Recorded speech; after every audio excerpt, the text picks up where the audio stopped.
2. The Hunt. Before I was 2 years old, a circumstance happened which I have never forgotten. It was early in the spring.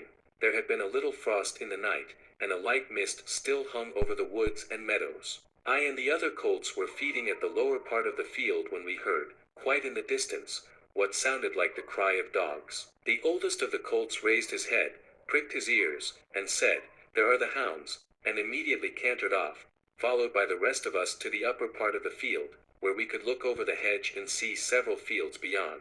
My mother and an old riding horse of our master's were also standing near, and seemed to know all about it. "They have found a hare," said my mother, "and if they come this way we shall see the hunt." And soon the dogs were all tearing down the field of young wheat next to ours. I never heard such a noise as they made. They did not bark, nor howl, nor whine, but kept on a yo, yo, oh, oh, yo, yo, oh, oh, at the top of their voices. After them came a number of men on horseback, some of them in green coats, all galloping as fast as they could. The old horse snorted and looked eagerly after them, and we young colts wanted to be galloping with them, but they were soon away into the fields lower down. Here it seemed as if they had come to a stand.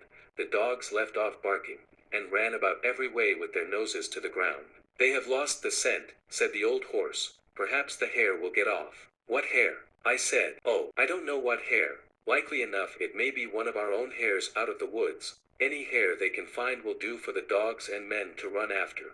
And before long the dogs began their yo, yo, oh, oh, again, and back they came all together at full speed, making straight for our meadow at the part where the high bank and hedge overhang the brook. "Now we shall see the hare," said my mother, and just then a hare wild with fright rushed by and made for the woods. On came the dogs. They burst over the bank, leaped the stream, and came dashing across the field followed by the huntsman. 6 or 8 men leaped their horses clean over, close upon the dogs. The hare tried to get through the fence. It was too thick, and she turned sharp round to make for the road, but it was too late.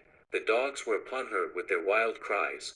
We heard one shriek, and that was the end of her. One of the huntsmen rode up and whipped off the dogs, who would soon have torn her to pieces. He held her up by the leg torn and bleeding, and all the gentlemen seemed well pleased. As for me, I was so astonished that I did not at first see what was going on by the brook, but when I did look there was a sad sight.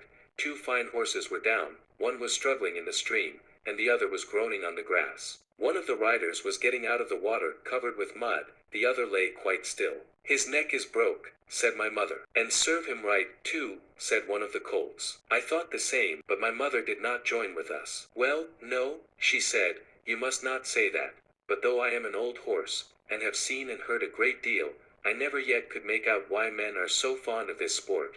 They often hurt themselves, often spoil good horses, and tear up the fields, and all for a hare or a fox, or a stag, that they could get more easily some other way. But we are only horses, and don't know." While my mother was saying this we stood and looked on. Many of the riders had gone to the young man, but my master, who had been watching what was going on, was the first to raise him. His head fell back and his arms hung down, and every one looked very serious. There was no noise now. Even the dogs were quiet, and seemed to know that something was wrong. They carried him to our master's house. I heard afterward that it was young George Gordon, the squire's only son, a fine, tall young man, and the pride of his family. There was now riding off in all directions to the doctor's, to the farrier's, and no doubt to Squire Gordon's, to let him know about his son. When Mr. Bond, the farrier, came to look at the black horse that lay groaning on the grass, he felt him all over, and shook his head. One of his legs was broken. Then some one ran to our master's house and came back with a gun. Presently there was a loud bang and a dreadful shriek, and then all was still. The black horse moved no more. My mother seemed much troubled. She said she had known that horse for years, and that his name was Rob Roy. He was a good horse, and there was no vice in him. She never would go to that part of the field afterward. Not many days after we heard the church bell tolling for a long time, and looking over the gate we saw a long, strange black coach that was covered with black cloth and was drawn by black horses.